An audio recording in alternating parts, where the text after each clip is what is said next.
Estamos en redes sociales en bluradio.com, estamos en Twitter, estamos en YouTube y estamos también en Facebook, en Blu Radio Colombia. Y hoy nos acompaña la ministra de Justicia, Margarita Cabello. Hola, ministra, bienvenida a Blu Radio.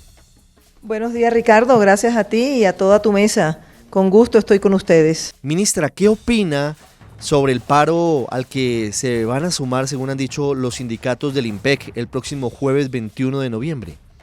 Ricardo, nosotros desde el comienzo, desde la mesa técnica con todas las entidades sociales que se hizo en mayo cuando aún no era ministra y se hicieron unos acuerdos, hemos estado muy pendientes y receptivos con todos los presidentes de los sindicatos. De hecho, con el IMPEC, el director saliente, el general Ruiz, firmó un convenio con ellos que va hasta el 2023, en donde hubo acuerdos con los sindicatos de la rama judicial. Pues mantenemos una muy buena relación, siempre hemos estado atentos y conversando con ellos, vamos en el proceso de las mesas trabajando en lo acordado y pues yo lo único que les puedo decir es que no hay necesidad del paro en lo que a justicia se refiere porque nosotros estamos conversando con ellos y abiertos al diálogo siempre. Entonces, si el paro es para hacer reclamaciones frente a que no son escuchados o a que no los estamos atendiendo, pues en este sector seguimos muy atentos e incluso reconociendo a muchas de las reivindicaciones que tienen planteadas. Ministra, le hago una pregunta muy concreta. ¿El IMPEC se va a acabar? El IMPEC está funcionando. Nosotros estamos en un proceso de análisis con planes de choque, por un lado, por toda la problemática que todos conocen, planes a mediano plazo y estudiando a ver cuál puede ser la vía más adecuada. Pensar y dar como respuesta que el IMPEC se va a acabar así de la noche a la mañana sería una irresponsabilidad por parte del Ministerio y del Gobierno. Si le interpreto bien, lo que quiere decir es que en medio de los escándalos, entre ellos el más reciente, la fuga de Aida Merlano, pero además el hacinamiento y la corrupción, una de las opciones en la baraja del Gobierno es liquidar el IMPEC. Yo diría que estamos estudiando las varias posibilidades, que no descartamos la liquidación, pero realmente no sería la prioritaria. Hay muchas posibilidades, estamos estudiándolo, en eso hay que ser muy responsables y nosotros estamos con un equipo de trabajo mirando las varias opciones.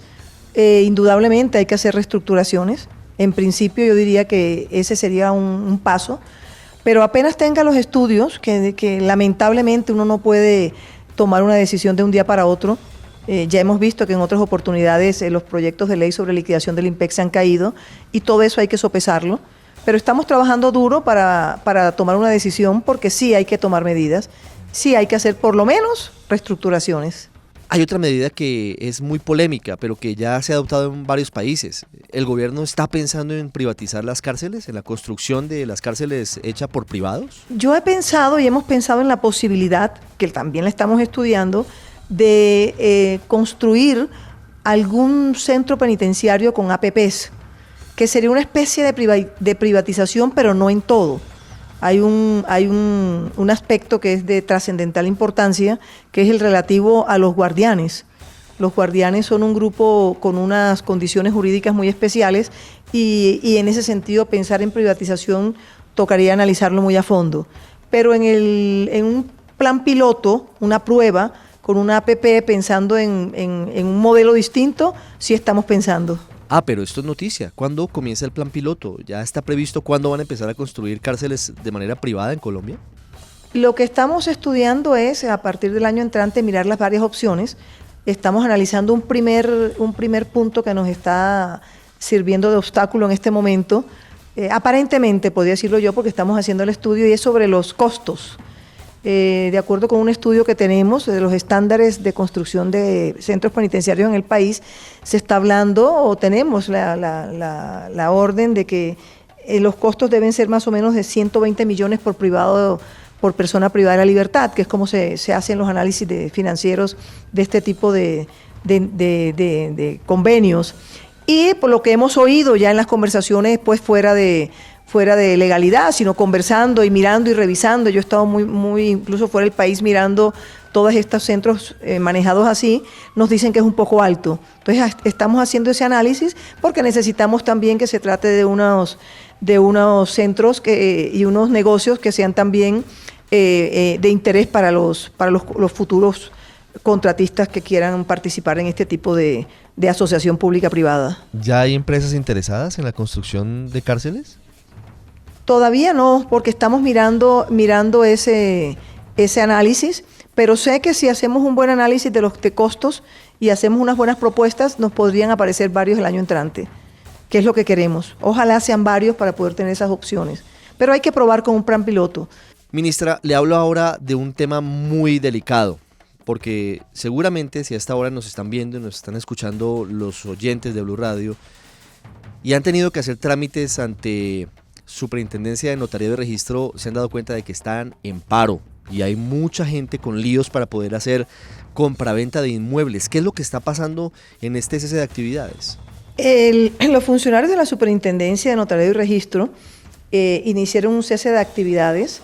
El doctor Rubén Silva, quien es el superintendente, ha estado conversando con ellos en muchísimas oportunidades. Yo tuve también la oportunidad de reunirme con ellos a raíz de que Rubén me pidió el favor y ellos quisieron hablar conmigo. Yo hablé con los 3 presidentes de los sindicatos de esta entidad y la verdad, nosotros tenemos preocupaciones porque conversamos con ellos y estamos conversando con ellos cumpliendo los acuerdos y sin embargo nos dijeron que se iban a paro. Ellos tienen como 13 grandes peticiones. Una primera petición es la de un incremento que tienen y modificación a la ley de transferencias. La Superintendencia de Notariado y Registro, y esto es bueno que lo sepan, es una entidad que produce más o menos diario, y miremos lo que está perdiendo, 4.000 millones de pesos. Y esta entidad, por muchas decisiones anteriores, de muchos gobiernos anteriores, y hablo de casi 10, 15 años para no tocar temas que puedan afectar, hablando de espejos retrovisores, sino de una manera muy general, se ha ido considerando que esos ingresos de la superintendencia, que produce mucho, se distribuyen entre entidades del sector justicia. Eso viene desde hace mucho tiempo. Y en el año 2015, en el plan de desarrollo, ellos tenían creo que entre un 40 y un 50% de sus ingresos para ellos, se disminuyó al 28%. Ellos están pidiendo que se modifique esa ley de transferencia porque dicen que están en una situación lamentable desde el punto de vista de estructura física y de planta de personal, etcétera, etcétera, de ingresos. Nosotros, esto quedó pactado o solicitado, esto es en el 2015, pero en el plan, en el acuerdo con todos los sindicatos que se hizo en mayo, el gran acuerdo, se analizó y se determinó que debíamos seguir trabajando en el análisis financiero para de ahí saber si ese 28% le sirve para estar bien desde el punto de vista financiero y de personal o para no estar bien. Entendamos que es un 28%, pero cada año los ingresos de la superintendencia van aumentando, entonces en realidad cada año ese 28% es un ingreso más alto. Esto fue pactado en esa mesa de trabajo y nosotros tenemos hasta el 22 de febrero del año 2020 para tener conclusiones y ahí sí podría haber una discusión frente a si es justo o no que haya un cese de actividades. Sí. ¿Han cuantificado ustedes cuáles son los efectos de este paro, ministra? No tengo un número exacto, pero si estamos hablando de que los ingresos de la superintendencia, ingresos en general, sin hablar de costos, es de casi 4.000 millones de pesos diarios, saquemos cuenta más o menos si de las 195 oficinas de registro de instrumentos públicos, el 65% está en cese de actividades, ¿cuánto sería más o menos eso? Es preocupante porque si la angustia y las reclamaciones son por falta de dinero, a mí me preocupa que el cese de actividades va a originar muchos menos ingresos para la superintendencia que están calculados para este año. En lo que he podido conocer de este estudio financiero, va a ser de 1 billón y algo de pesos, de 1.200.000 pesos, creo que es, si no me equivoco, ya reviso cifras, sí, de los ingresos de presupuesto de este año de la Superintendencia de Notariado y Registro. Entonces, preocupante, porque estamos perdiendo dinero. Ministra, quiero terminar con una pregunta puntual. ¿Por qué están renunciando los integrantes de la Comisión Asesora de Política Criminal? ¿Qué tiene esto que ver con el proyecto de cadena perpetua para violadores de niños? Sí, indudablemente ahí hay dos puntos importantes.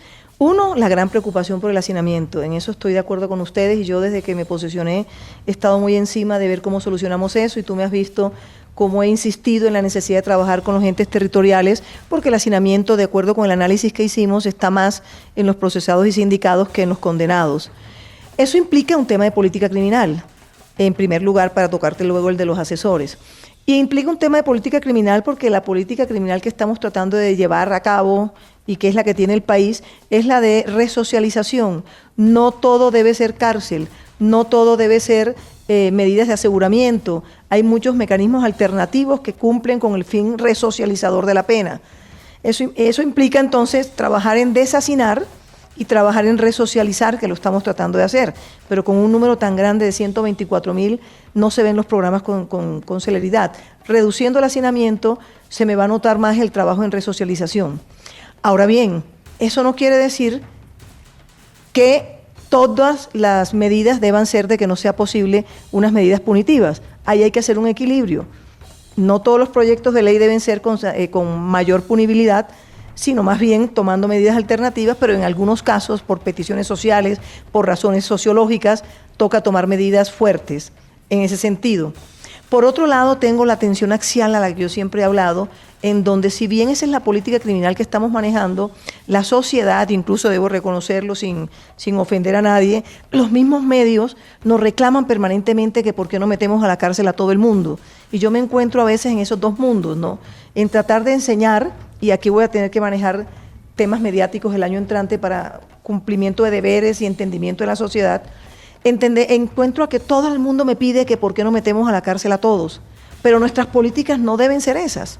Y aquí viene un tema, el de prisión perpetua.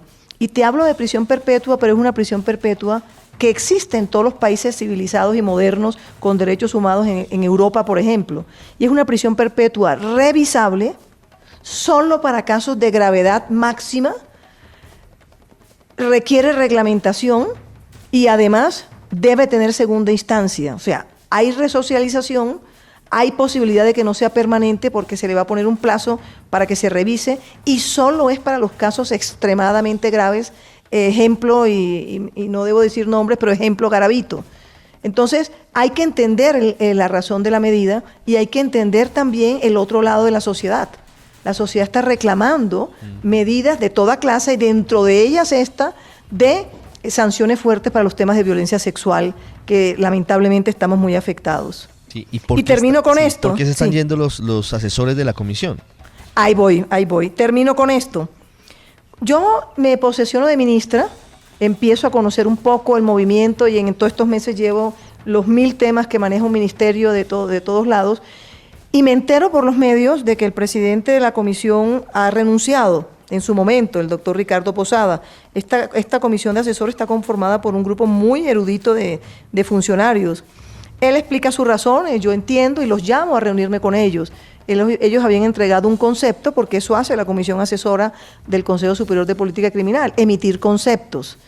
Y él dice que nosotros no le respondimos, pues lamentablemente hubo ahí un cruce raro, porque el concepto parece que lo había enviado por un correo institucional que yo apenas estaba conociendo, pues estaba recién posesionada, pero entendí la situación, me reuní con ellos, les expliqué y les dije que trabajáramos en conjunto. Ellos me explicaron, me dijeron que ellos era una comisión independiente y autónoma, que yo los iba a ayudar como secretaria técnica, y trabajamos aquí muy bien, lo cual me hace lamentar la renuncia de ellos, de muchos, lo lamento, porque son un grupo muy bueno, y ellos entiendo que en alguna de las alocuciones en televisión, algunos de ellos han dicho que porque no acogió el Consejo Superior de Política Criminal su estudio que hicieron sobre este proyecto de prisión perpetua. La verdad que yo lamento, porque esa comisión asesora es muy importante para el ministerio, pero yo no puedo manejar a una comisión, a un Consejo Superior de Política Criminal que tiene 19 instituciones, y donde yo soy la presidenta del Consejo Superior, y no puedo manejar que los conceptos que nos asesoran estos grandes abogados sean acogidos. Y parece, por lo que pude entender, porque repito, los voy a llamar de todos modos, la renuncia fue porque el Consejo Superior de Política Criminal emitió conceptos favorables frente a este proyecto de ley. Entonces, de verdad que lo lamento muchísimo, pero no tengo la capacidad para incidir en esas 19 instituciones a que me digan que en algún concepto, que seguramente me toca seguirles pidiendo, porque van a ser ese consejo de asesores va a estar asesorando, pero yo no puedo lograr siempre que las 19 instituciones que hacen parte o 19 personas que hacen parte del concepto del Consejo Superior de Política Criminal acojan todos sus conceptos. Con toda seguridad habrá unos que los acojan y habrá otros que no. Y eso tenemos que entenderlo, y seguramente mucho de lo que yo opino allí también pierdo en mis discusiones dentro del Consejo Superior, pero es parte de la dinámica de un Estado democrático como el nuestro. Y te repito, lamento que esté sucediendo eso, pero es lo que ocurre, y podría ocurrir que sus conceptos no sean aprobados, hay votos a favor, votos en contra, pero yo no puedo garantizar que sus conceptos que me dan como asesores, que yo valoro muchísimo, sean siempre aprobados dentro del Consejo Superior de Política Criminal. Ministra, muchas gracias, como siempre, por estar aquí en Blue Radio. No, muy amable a ustedes, siempre estaré a la orden. Es la ministra de Justicia hablando sobre varios temas de coyuntura, paros en el IMPEC, en la Superintendencia de Notariado y Registro, y también lo que está pasando con la Comisión Asesora de Política Criminal.